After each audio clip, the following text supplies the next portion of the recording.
وبالك تسود يا بقشش ما تروح ما تجيش يا حلو حلو يا حلو رمضان كريم يا حلو. اهلا بيكم في حلقه جديده من برنامج المنشر. الاسبوع التاني في رمضان، ايه رايكم في الترندات والمسلسلات والحاجات؟ واكتبوا لنا في الكومنتات ضيف النهارده اللي هيطلع معانا طلع في مسلسل، روحوا اتفرجوا وقولوا لنا في الكومنتات دوره عامل ازاي، شكله كويس ولا لا، بيلبس كويس، الحاجات دي كلها مهمه جدا نعرفها. اقول لكم مين الضيف، ولكن الفقره الثانيه ودلوقتي الفقره المحببه ليكم، فقره غسيل الجمهور. انا ساكن مع حد وهو كل شويه بيخش اوضتي بياخد حاجات ويستلف من غير ما يقول لي. ده سكن شباب. ده بقى الناس اللي هي مش متربيه، ده بقى ده الجزء اللي كده. ايه ده ليه؟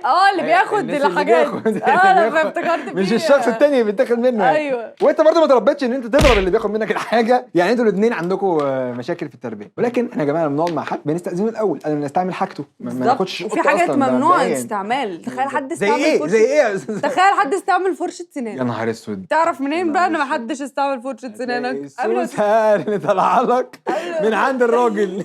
قبل ما تستخدمها تعمل ايدك كده عليها تشوف هي مبلوله ولا لا. طب وافرضي استعملها منشفها وهو بقى شخص معفن خلاص. لا ما بتنشفش. تنشف ازاي؟ يقعد ينشفها بمنديل وحاجات لحد ما تبقى ده ما هو عايز بيداري على يداري على عمل. الجريمه، ما هو عمل جريمه. لا ده قرف، لان كله لا انا هشيل فرشه سناني، انا هخبيها عشان ما حدش يفكر يعمل كده. ومثلا فرشه، افرض الفرشه هو عنده امله مثلا او قشر، لان القشر معدي، فانت القشر بيجي بقى هو والاسره بتاعته، فبنروح في داهيه. ففي حاجات معينه قوي ما ينفعش حد يستخدمها غيرك. انت عارف ان سمعت ناس زمان يحطوا جاز على شعر الناس عشان أيوة، الامن يطلع، لحد والامن ما دلوقتي. بيطلعش برضه. لا بيخرج بالجاز. هو ممكن يخرج من ريحه بس بيشم هوا بره ويرجع تاني جوه.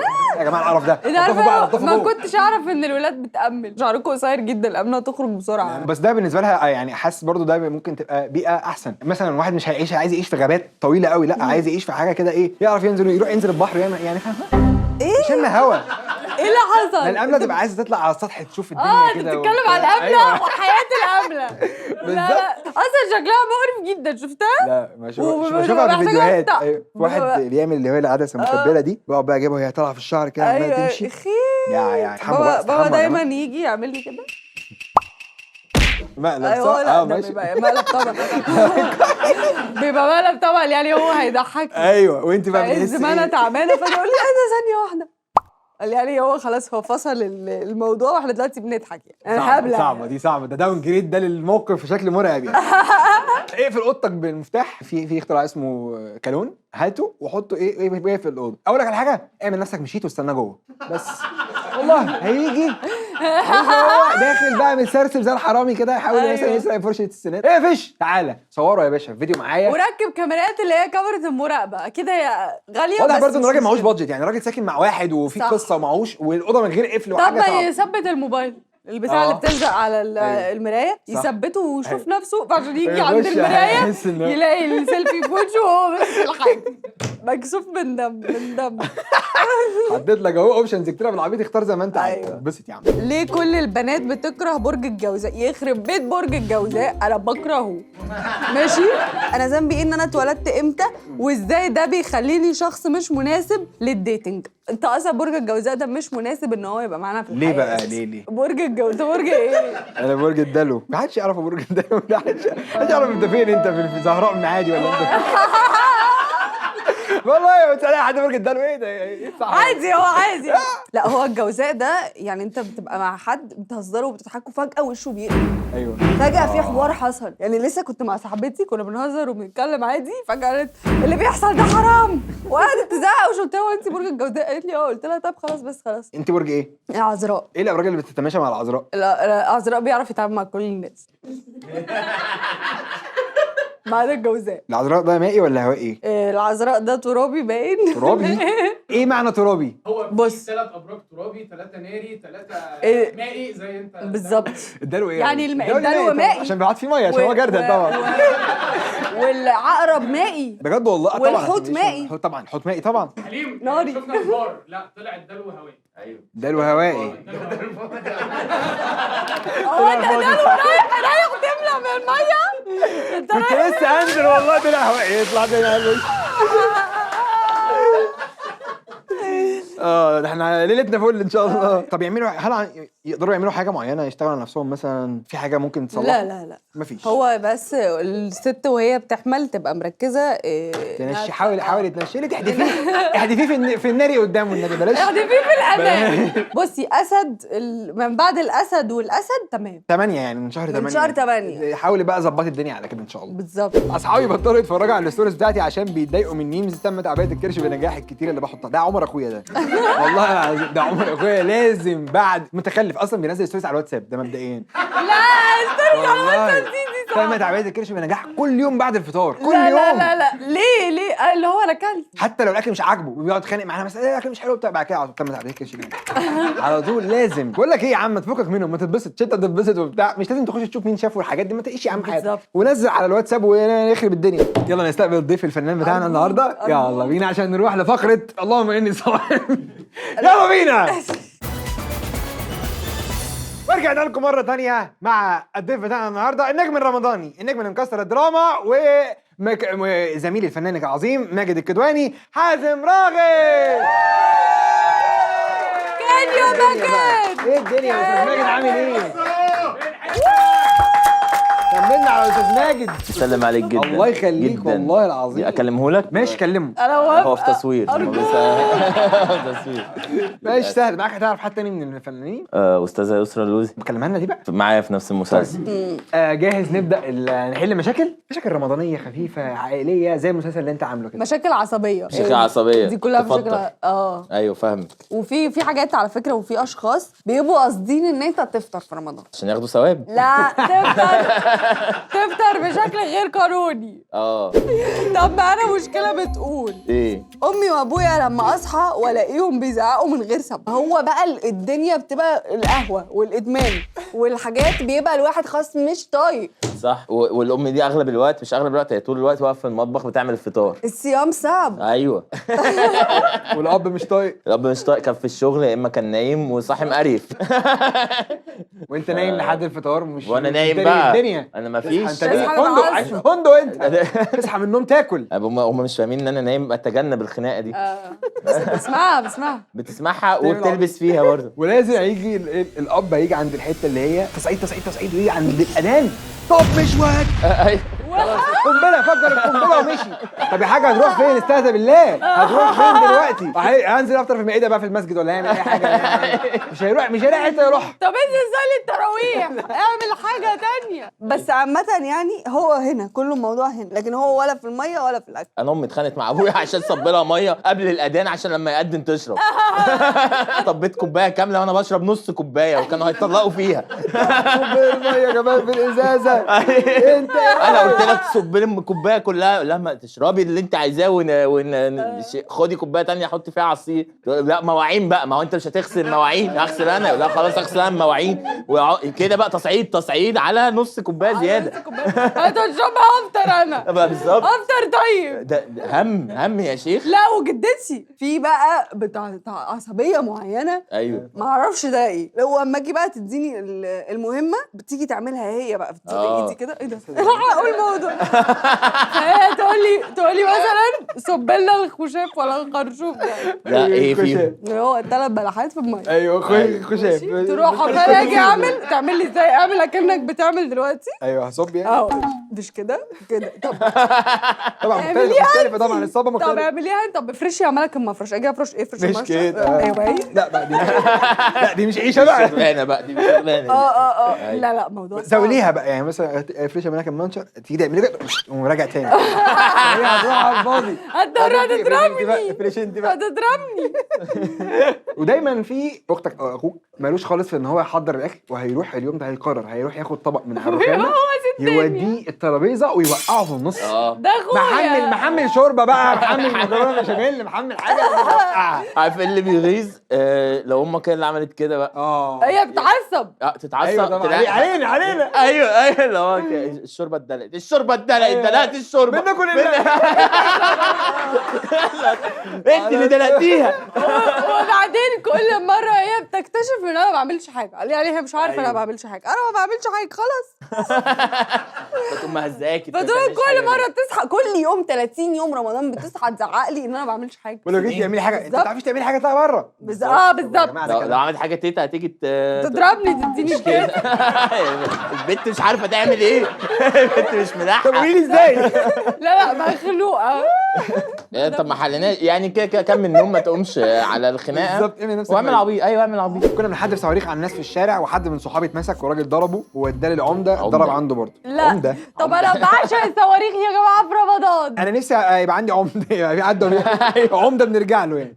تعالى نروح للعمده بيرمي الصواريخ. انا بتعصب قوي من العيال اللي ترمي صواريخ في العربيات. لا ده مش صح. لا، ده يعني انا ممكن العربيات دي انا هقفل الشبابيك. ضرب بقى الكريازه بتاع العيال. ده هو ده بيفطر. تستاهل. انت تستاهل. ما صاحبك ده مش يستاهل. انتوا ما بتفرقعوش صواريخ؟ لا لا. لا بطلت بصراحه. يا كنت حياتي. بفرقع زمان بس بطلت طب والله. كتير ما عملتش كده والله. هقول لكم على حركه. اوكي. ان انت تبقى واقف في البلكونه وتيجي تفرقع الصاروخ عشان ما ينزلش تحت ارميه فوق فهو هيفرقع وهو نازل. وشك بقى افرض بقى فرقع. فلو انا في الدور الخامس ورميته دورين فوق فهينزل 7 ادوار هيلحق. لكن لو انت في الثالث مش تلحق.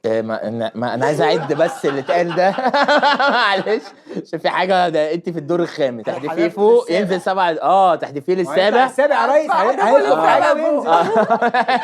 هينزل بقى ايه يفرقع في الجو. ايوه يفرقع في الثالث عند عم محمد. لا بالظبط. لو حد فعلا قاعد واقف في البلكونه في الثاني ده يجري كل واحد بيشرب سيجاره بالظبط. عم محمد الدنيا رايقه معاه صاروخ نزل فرقع فيه. كان هيطلق مراته من شويه وخارج بقى يروق بسجاره. عامل ازاي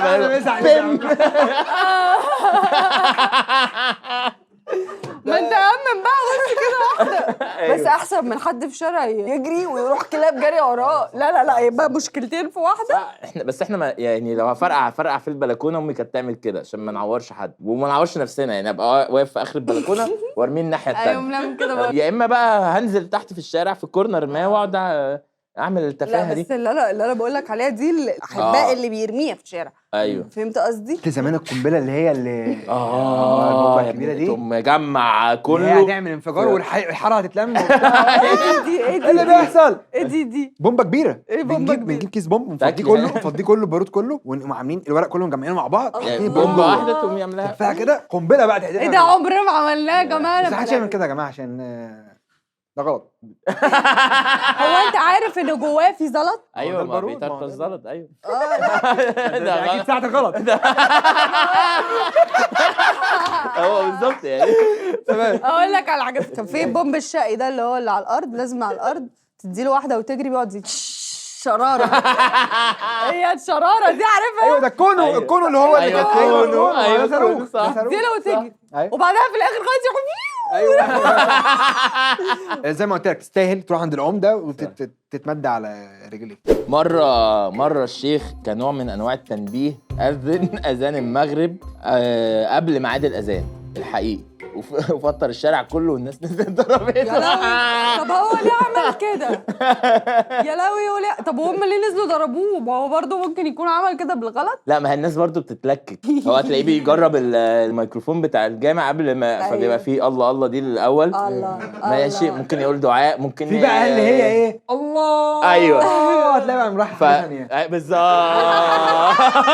هو طلعت طلعه فالناس سمعتها قامت. لا اقول لك حاجه والله في واحده تانية برضو بجد بتزودني جدا اللي هي الله اكبر ولله الحمد. ايوه ما بيدعي بقى عامه. لما فنانيس بياكل البلح اتفرج على فنانيس بعد فنانيس على طول يجي. ايوه ما بس هو يا جماعه ما هو الاذان المفروض اقول معاه الاول وبعد ما يقول كده بدعي وافطر بقى. فانا مش قاعد مستني يقول وانا ما هو يعني ما كانش على الثانيتين دول التلكيك ده يعني بجد. انا بعمل كده بصراحه. لا اله الا الله. طب ده غلط يعني؟ لا انت عشان لا يحسب يعني ايوه ان شاء الله بقى. مش احنا بقى بندعي ان ربنا بندعي يتقبل الصيام اللي صمناه ده. اصل انا اروح ماسكه السمبوسه بقى فرتك امها على طول بتبداي بالسمبوسه. ببدا بالسمبوسه لو بدات بميه اشبع. ما هو لا نبدا بزيت. ده الهدف. بشويه ميه نهدى كده كانك خش على السمبوسه. فايوه انا دي حصلت لي برضو بصراحه مش هكدب، بصراحه دي مالهاش حصلت حل لي. يعني، دي ما- استنى لحد اما يقول اشهد ان لا اله الا الله محمد رسول الله. بالظبط، فتبدا بقى طب اقول المشكله. قولي مشكله. في مشكله بتقول رتبت الدنيا علشان كان عندنا عزومه وظهري اتكسر، جه اخويا كب كل العصير على الارض وواقف بيضحك وماما قالت له فداك يا حبيبي. بس انا هقول لك بقى، ازازه الصوبيا يعني مثلا من عند الراجل اللي انت بتحبه جايه لك على الفطار واخوك الرزل شبره وقعها. انت عشان بقى المشروب مثلا. ولا عشان انت شايفها التنظيف؟ بقى، شايفها قدامك المشروب. كان ناقص لها 3 دقايق هتبقى في بقك. ما انتوا كرجاله مش شايفها؟ همكم غير هتعمل ايه؟ المشروب. هتعمل ايه؟ ده احنا صايمين. معلش يا ستات، هم مش همهم التنظيف، هم همهم يا ستي هننضف بعدين، بس انا دلوقتي ده العشم، ده العشم بتاع البق ده. انا ما بحبش الصوبيا على فكره. ليه؟ ايس كريم سايح، لا لا لا لا لا لا مستحيل. طعمها ايس كريم فانيليا. لا جربيه بقى باطعمه مختلفه صوبيا بالمانجا مثلا. صح؟ وفي أجربه. بالفراوله واكيد لسه وفي بالماتشا. صوبيا الماتش؟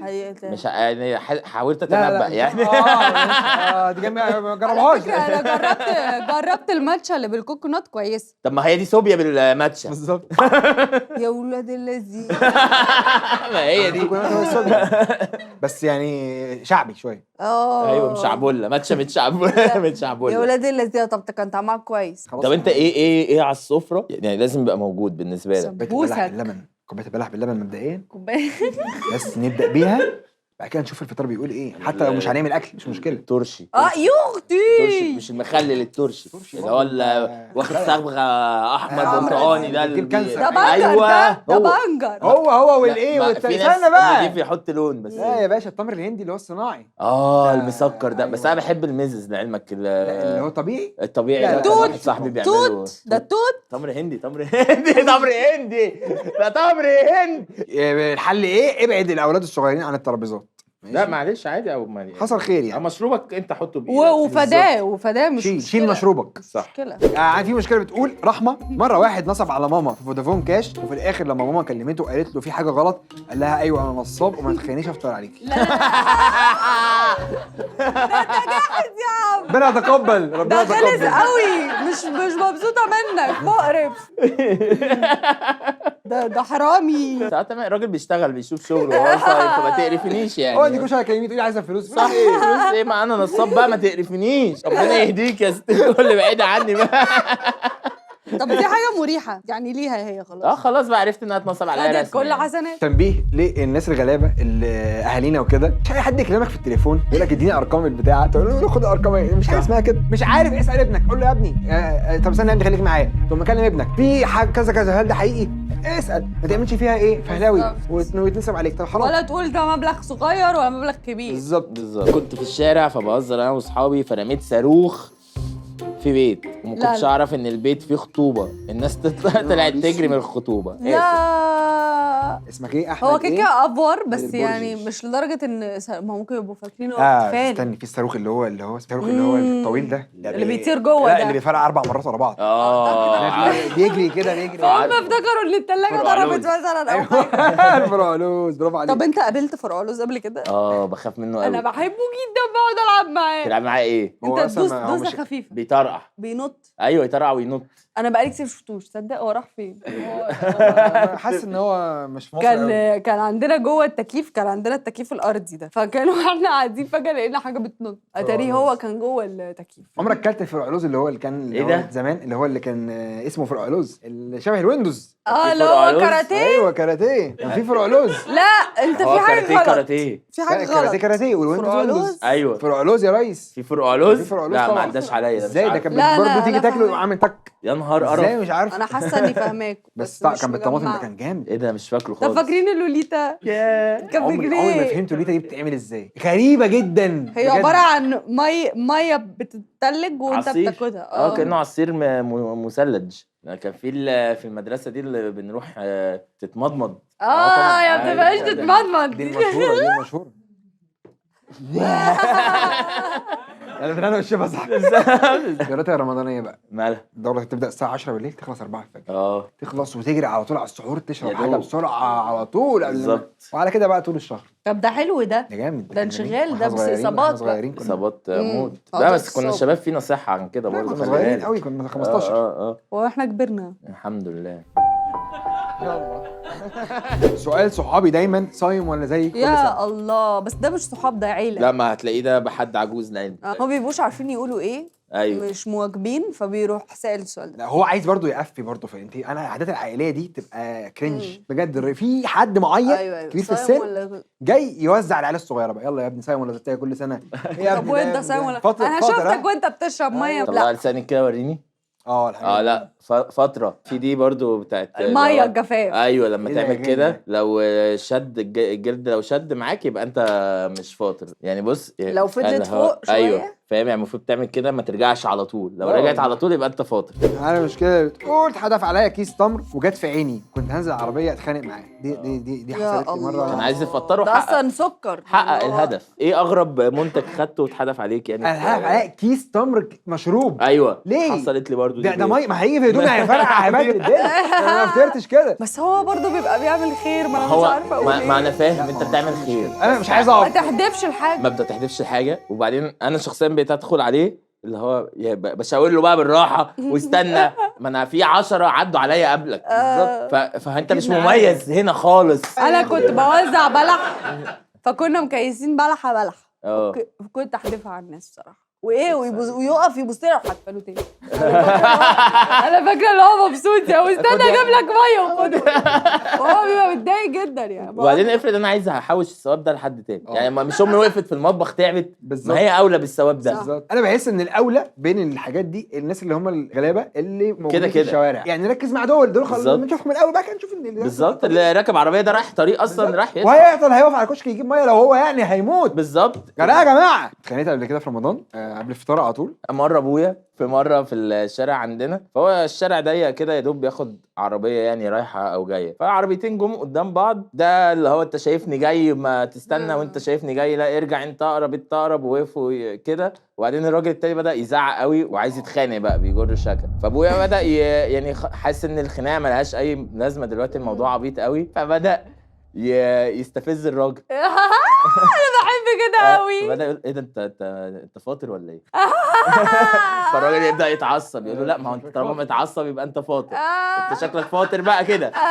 يعني لو فاطر قول، لان انت دلوقتي بتشتم بقى، انت دلوقتي بتسب دي. لا. يبقى انت اكيد. لازم نتبع كلنا ده. ايوه يبدا يغيظه بقى وكده، واللي هو طلع لسانك أيوة. ووريني والحاجات دي. بس وقف بقى يعني 10 دقايق يغيظ في الراجل ده كده. حلو ده والله. والله اقسم بالله احساس حلو. ان انا مره واحد قعد يزمر لي فعديت جنبه فبص لي وعمال يزعق وبتاع، قلت له اتبسطت اكتر ما كنت هزعق يعني. انا كنت زعقت ما كنتش هتبسط زي ما عملت كده. ايه ده؟ جاب لكم لا جاب لي فانوس. يا عم واو. تعالى هنا لو عايز. بيعملش صوت، بيقولش وحوي. لا ما بيقولش والله، دورت على واحد بيقول وحوي مش لاقي. بالكيس ودي انا بقشش ما تروح ما تجيش يا حلو. حلو يا حلو رمضان كريم يا حلو. ودي كانت كل المشاكل اللي ليها علاقه بالصيام النهارده. ان شاء الله نكمل رمضان على خير كده ونهدى كده. كان معانا النهارده ضيف الحلقه حازم راغب. ما تنسوش تعملوا لايك وشير وسبسكرايب، تفعلوا زر الجرس، اكتبوا في الكومنتات حازم راغب ممثل رقم 1. لا اللي بيحصل ده لا. تصبحوا على خير وانتم من القهوة.